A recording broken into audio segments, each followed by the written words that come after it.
नमस्कार। अभी हम सीतामढ़ी सदर हॉस्पिटल के कैंसर ओपीडी 101 नंबर में उपस्थित है। यहाँ पे आपको बताते हैं कि कैंसर का यहाँ पे लगभग 1.5 सालों से स्क्रीनिंग का प्रोग्राम चल रहा है, ठीक है। जिसमें कल डॉक्टर जाकिया मैडम के द्वारा यहाँ पे कैंसर ब्रेस्ट कैंसर की एक बायोप्सी किया गया है। बायोप्सी की बात करें तो ओरल, ब्रेस्ट, सर्वाइकल 3 चीज़ों का यहाँ पे स्क्रीनिंग चल रहा है, जिसमें ब्रेस्ट कैंसर की बायोप्सी कल किया गया है। हम मैडम से भी बात करेंगे तो विशेष रूप पे जानेंगे कि क्या क्या हुआ है यहाँ पे, कितने पेशेंट मिले, कितना मरीज मिले, कितने कैंसर के मरीज मिले हैं, किस टाइप का मरीज पाए जाते हैं, कैसे कैंसर को होता है, सारे लक्षणों के बारे में भी बात करेंगे। तो आइए हम डायरेक्ट मैडम से बात करते हैं और जानेंगे कि कैंसर का कितने रूप होते हैं, किस किस को हो सकता है, कैसे हो सकता है, उसे कैसे बचा जा सकता है, इसके बारे में हम लोग बात करते हैं। आइए बात करते हैं। नमस्कार मैडम, सबसे पहले आपका नमस्कार। ओके मैडम, बताइए कल जो कैंसर की एक ब्रेस्ट बायोप्सी किया गया है, हाँ। उसमें क्या पेशेंट को क्या था, कैसे उसको हुआ, इसके बारे में बताइए। सबसे पहले तो यहाँ पे लगभग 1.5 साल से जो प्रोग्राम चल रहा है, आपने सही कहा कि 1.5 साल से यहाँ पे प्रोग्राम चल रहा है। और यहाँ पे जो कैंसर स्क्रीनिंग प्रोग्राम चल रहा है, लोगों को इसके बारे में पता नहीं है। मेन क्या है कि लोग सबसे पहले कैंसर का नाम सुन के डर जाते हैं।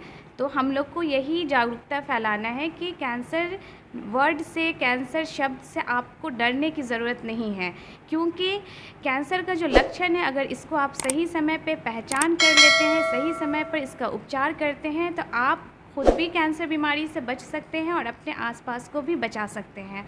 तो इसके लिए क्या करना है, बस छोटा सा बात है, छोटी सी जानकारी रखनी है कि कैंसर के मुख्यतः क्या क्या लक्षण होते हैं।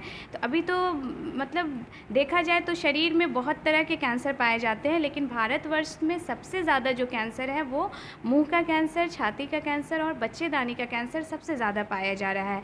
तो मुंह का कैंसर आप सबको पता होगा कि ज़्यादातर जो होता है वो तंबाकू का सेवन करने से हो रहा है। जो लोग तंबाकू का सेवन करते हैं, चाहे वो महिला हो, चाहे पुरुष हो, चाहे वो किसी भी। एक सेकंड मैडम, आपको रुकना चाहेंगे। हाँ। बहुत सारे मरीजों को ये कहना होता है कि गुटखा तो बहुत लोग खाते हैं लेकिन सबको कैंसर नहीं होता है। हाँ। या उसको भी कैंसर हो जाता है या उसको भी बीमार पड़ जाते हैं जो कुछ भी नहीं खाते हैं। हाँ, तो उनके बारे में आपको क्या कहना है? हमारे पास भी ऐसे बहुत सारे मरीज़ आते हैं कि मैडम मेरे जानने वाले थे, वो तो नहीं खाते थे, उनको हो गया। ये बहुत सही बात है, लेकिन उसका बहुत सारा कारण है। जो लोग खैनी गुटखा खाते हैं उनको 40% चांसेस होता है कैंसर बीमारी होने का। जो लोग नहीं खा रहे हैं उसके भी बहुत सारे कारण हैं, जैसे कि कोई फैक्ट्री में काम कर रहा है, रेडिएशन के बीच में है, सन एक्सपोजर है, बाहर का कोई प्रोडक्ट ज़्यादा यूज़ हो रहा है। तो इस तरह से बहुत सारी चीज़ें हैं कैंसर कॉज करने के। लेकिन ऐसा मिथ दिमाग में नहीं रखना है कि हम खा रहे हैं तो हो रहा है, नहीं खा रहे हैं तो नहीं हो रहा है। मुझे बस जानकारी रखना है। और हम लोग का जो मोटो है सदर अस्पताल 101 रूम में जो कैंसर स्क्रीनिंग चल रहा है, इसका यही एक लक्ष्य है कि हर कोने कोने में, जैसे गांव हुआ, ब्लॉक हुआ, पंचायत हुआ, HWC, CSC, PSC, हर जगह हमारी टीम जाकर लोगों को जागरूक कर रही है। जैसे कि हेल्थ वर्कर हो गई, आशा है, CHO है, ये ANM, GNM, ये सबको भी हम लोग ट्रेनिंग दे रहे हैं कि आप अपने समाज में, अपने एरिया में किस तरह से जो भी मरीज़ हैं जिनको प्रॉब्लम है या नहीं है, उनको आप जाके जागरूक करिए। या किसी में इस तरह का कुछ ऐसा लक्षण मिलता है, जैसे कि मुंह का क्या लक्षण है कि सफ़ेद छाला पड़ जाना, लाल छाला पड़ना, किसी तरह का मुंह में घाव होना, या फिर मुंह का कम खुलना, किसी तरह का घाव होना। और आपका एक सही बात आपने कहा कि जो नहीं खाते हैं उसको भी मुंह में दिक्कत होता है, कैंसर होता है। तो उसका और भी रीज़न है, जैसे कि गांव देहात की महिलाएं होती है, पुरुष होती हैं, दांत पर उतना ज़्यादा ध्यान नहीं देते हैं दांतों पे। दांत में, मुंह के अंदर अगर कोई दांत नुकीला है, टूट रहा है, ख़राब हो रहा है, उस पर वो ध्यान नहीं दिए। वो नुकीला दांत मुँह के अंदर जो मांस होता है, मुलायम मांस होता है, मस्कूरा होता है, वो सब पे लग लग के चोट पहुँचाते हैं और ट्रॉमा करते हैं, मतलब घाव बनाते हैं, जिसकी वजह से भी वो लोग ध्यान नहीं देते हैं। एक लंबे टाइम से वो धीरे धीरे बड़ा रूप ले लेता है, जो कि कैंसर बीमारी में बदल सकता है। तो ये सारे लक्षण होते हैं मुंह का। उसी तरह से महिलाओं में है कि जैसे छाती का कैंसर का क्या लक्षण है, गांठ गुल्टी होना। गांठ गुल्टी, हर गांठ गुल्टी पे घबराना नहीं है, लेकिन अगर है तो उसको सही समय पे स्क्रीनिंग करवा के, जांच करवा के अपने आप को सेफ करना है। जाएगा जांच के लिए, जिसको बायोप्सी कहते हैं, जिसको हम लोग अपने वर्ड में बायोप्सी कहते हैं, उन लोग के लिए मांस के टुकड़ा का जांच करना है।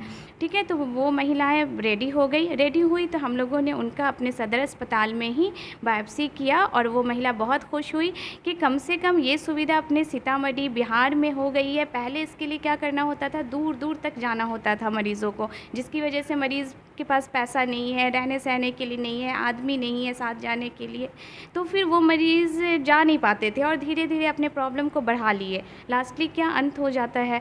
तो वो महिला बहुत ज़्यादा खुश हुई कि चलिए सही समय पे मेरा उपचार हो गया, बहुत अच्छे से कल उनका बायोप्सी सफल रहा। चलिए ठीक है, आप थोड़ा सा सर्वाइकल कैंसर के बारे में बताइए कि उनको क्या कैसे हो सकता है। कैंसर भी क्या है कि जो महिलाएं अगर 30 साल से ऊपर हैं उनको अपना उपचार कर मतलब एक बार जांच करवा लेना चाहिए सर्वाइकल कैंसर का। और जैसे कि जिनका महीना अगर बार बार आ रहा है, एक ही महीना में 2 बार आ जा रहा है, 3 बार आ जा रहा है, तो ये सब में भी ज़रूरत है कि एक बार अपने महिला डॉक्टर से जाके वो अपना उपचार करवाएं, दिखलाएं। और जो 30 साल से महिलाएं ऊपर है उनको VIA टेस्ट है, पैप टेस्ट है, ये सब करवा लेना चाहिए कि कम से कम अंदरूनी क्या आपके बॉडी में चल रहा है इसके बारे में आपको जानकारी मिल जाएगी कि हाँ हमारा सारा सिस्टम सही चल रहा है।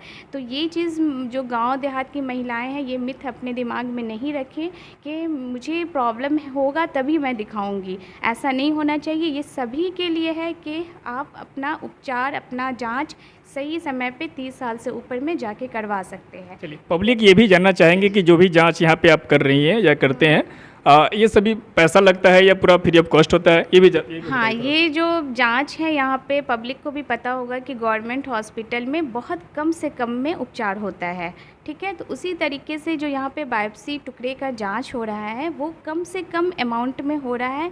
यही चीज़ अगर आप प्राइवेट में करवाते हैं तो डबल क्या ट्रिपल भी से भी ज़्यादा हो जाता है, ठीक है।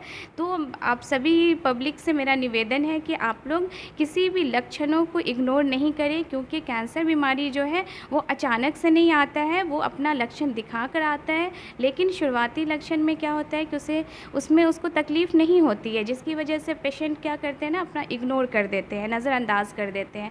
तो नज़रअंदाज नहीं करिए, सही समय पर आइए हमारे पास, हमारे रूम 101 सदर हॉस्पिटल, OPD नंबर है हमारा 101, इसमें आइए। और हम लोग हमेशा अपनी टीम के साथ यहाँ पे रहते हैं, बस संडे बंद रहता है। और हम लोग camp, village camp, block level पे कैंप, स्कूल लेवल पे अवेयरनेस वगैरह सारा चीज़ हम लोग कर रहे हैं।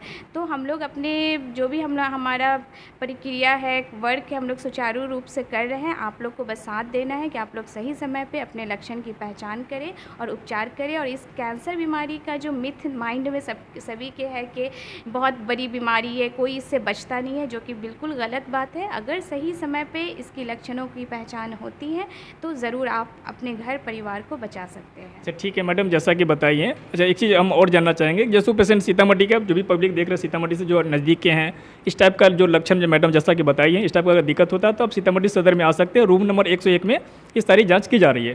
लेकिन मैडम ये बताइए, पेशेंट दूर का होगा, जो सीतामढ़ी से मान लेते किसी अदर जिले का है, वो पेशेंट अपना इलाज कैसे करवाएंगे और कहाँ जाएंगे? कि जो हमारा कैंसर प्रोग्राम, स्क्रीनिंग प्रोग्राम चल रहा है, ये बिहार में जो 38 डिस्ट्रिक्ट्स है, ऑल ओवर सारे डिस्ट्रिक्ट्स में चल रहे हैं। इवन कि जहाँ मेडिकल कॉलेज है जिस डिस्ट्रिक्ट में, वहाँ 2 जगह टीमें बैठ रही हैं, 2 जगह सेटअप डाला गया है, ठीक है। तो सीतामढ़ी में तो अभी सिर्फ सदर में है, अभी मेडिकल कॉलेज यहाँ अंडर कंस्ट्रक्शन है, इसी वजह से नहीं है। लेकिन जो इन मरीज़ अगर जिस डिस्ट्रिक्ट के करीब में होंगे वो उस डिस्ट्रिक्ट के सदर हॉस्पिटल में जाकर अपना उपचार, अपना स्क्रीनिंग करवा सकते हैं। ठीक है, जैसा कि मैडम बताइए, आप किसी भी जिले में, बिहार के 38 डिस्ट्रिक्ट में, सारे डिस्ट्रिक्ट में ये स्क्रीनिंग कैंप प्रोग्राम चल रहा है, ठीक है। आप किसी भी डिस्ट्रिक्ट में नज़दीक के सदर हॉस्पिटल में जाकर के अपना जांच करा सकते हैं, वहाँ पे उसका टीम बैठता है, ठीक है। अब हम ये जानना चाहेंगे मैडम आपके द्वारा, जो आपको मरीज मिलता है, जिसका आप डायग्नोस्ट करते हैं, उस पेशेंट का इलाज कैसे होता है? उसका इलाज कैसे होता है? इलाज क्या उसका इलाज पूरी तरह से फ्री होता है, या उसका इलाज कहाँ होता है, कैसे होता है? आप उस पेशेंट को क्या करते हैं?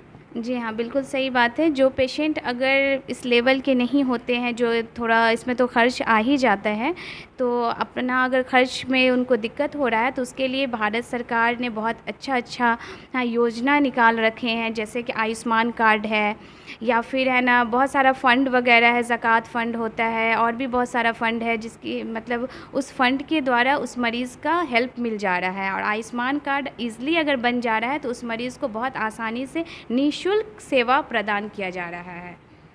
चलिए ठीक है, जैसा कि मैडम बहुत कुछ बताइए, थोड़ा सा मैडम आप अपनी टीम के बारे में बताइए कि आपका टीम कैसे काम करती है, कितने लोग का टीम है आप लोगों का, किन किन लोगों क्या क्या रिस्पॉन्सिबिलिटी है, इसके बारे में बता दीजिए। हमारे टीम में जैसे कि 2 डॉक्टर रहते हैं, या फिर एक डाटा ऑपरेटर है जो कि सारा डाटा को कलेक्ट करते हैं, कितने कब क्या हाईली सस्पेक्टेड पेशेंट मिले, हाईली सस्पेक्टेड मिले, ओरल, ब्रेस्ट, सर्वाइकल का ये सारा रिकॉर्ड्स हमारे यहाँ होते हैं। उसी तरह से पेशेंट नेविगेटर है जो कि किस एरिया में कैंप लगाना है, कहाँ किस एरिया में ज़्यादा टोबैको रिलेटेड पर्सन है जो ज़्यादा यूज़ कर रहे हैं, उस तरह के एरिया को सिलेक्ट करना, या फिर स्कूल को टारगेट करना कि एक स्कूल में भी अवेयरनेस लगाना है, विलेज को टारगेट करना। इस तरह से पेशेंट नेविगेटर अपना वर्क कर रहा है। फिर उसी तरह से 2 नर्सिंग स्टाफ हमारे यहाँ हर टीम में है, वो सारे पेशेंट को जैसे कि पेशेंट का स्क्रीनिंग करना, पेशेंट को काउंसलिंग करना, समझाना, तो ये सारी प्रक्रिया अभी एक टीम के अंदर में चल रही है।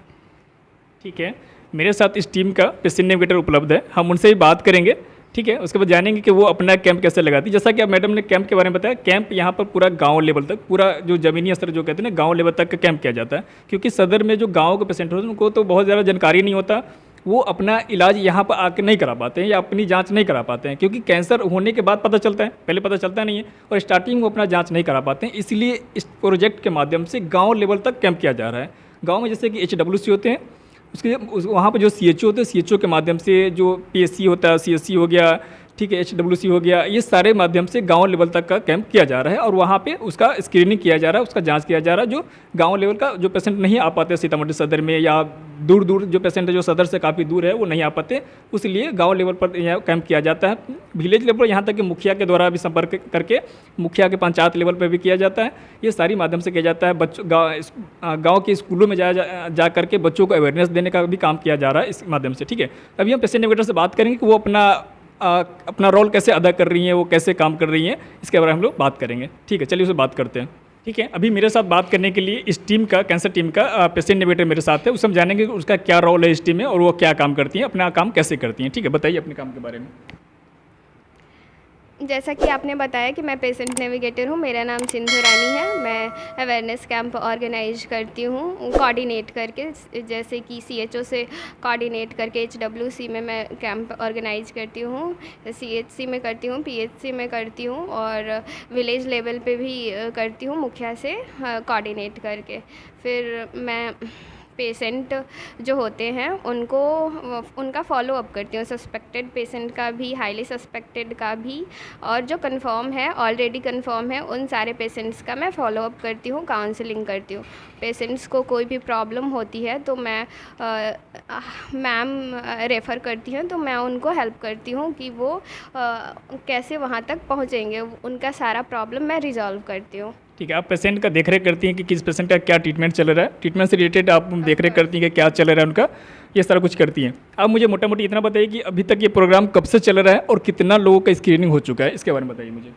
ये प्रोग्राम नवंबर 2022 से चल रहा है, और अबाउट 30,000, मोर देन 30,000 पेशेंट्स का स्क्रीनिंग हो चुका है यहाँ पे, और कंफर्म 60 पेशेंट्स कंफर्म हो चुके हैं, और ऑलरेडी में भी 60% कन्फर्म होने का क्या मतलब है, कि सारे लोग का कैंसर हो चुका है या कुछ और मतलब होता है उसका?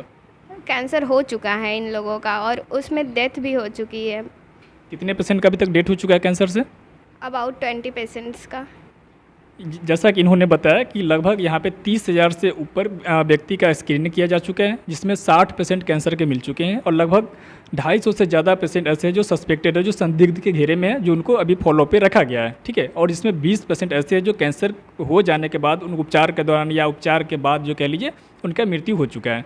ठीक है, ये मोटा मोटी आज का डाटा है। अगर आप सीतामढ़ी ज़िले के आसपास के, तो अब अगर या किसी भी ज़िले के अगर बिहार से रहने वाले हैं, तो आपके आसपास में इस टाइप के कोई भी पेशेंट दिखे जो कैंसर हो चुका है, या कैंसर के इलाज चल रहा है, या कैंसर के लक्षण दिख रहे हैं, तो आप अपनी नज़दीकी सदर अस्पताल में जाकर के कैंसर का जांच करवाएं, टीम से मिले और अपनी आगे का उपचार में उससे लाभ प्राप्त करें। ठीक है, मिलते हैं अगले वीडियो में, तब तक के लिए ओके। बताइए। जिनको कैंसर का लक्षण नहीं भी है, वो 18 ईयर्स से ज़्यादा है, तो वो भी आके अपना जांच, फ्री में जांच यहाँ करवा सकते हैं, क्योंकि कैंसर ऐसा बीमारी है जिसमें आपको शुरुआती लक्षण पता भी नहीं चलेंगे। 5 ईयर्स से कैंसर हो रहे हैं, लेकिन आपको पता नहीं चलेगा। इसीलिए आप यहाँ आके जाँच करवा लेंगे तो यहाँ कन्फर्म हो जाएगा कि है कि नहीं है। ठीक है, चलिए ठीक है, जैसा कि इन्होंने बताया इसके लिए बहुत बहुत धन्यवाद। मिलते हैं अगले वीडियो में, तब तक के लिए जय हिंद, जय भारत।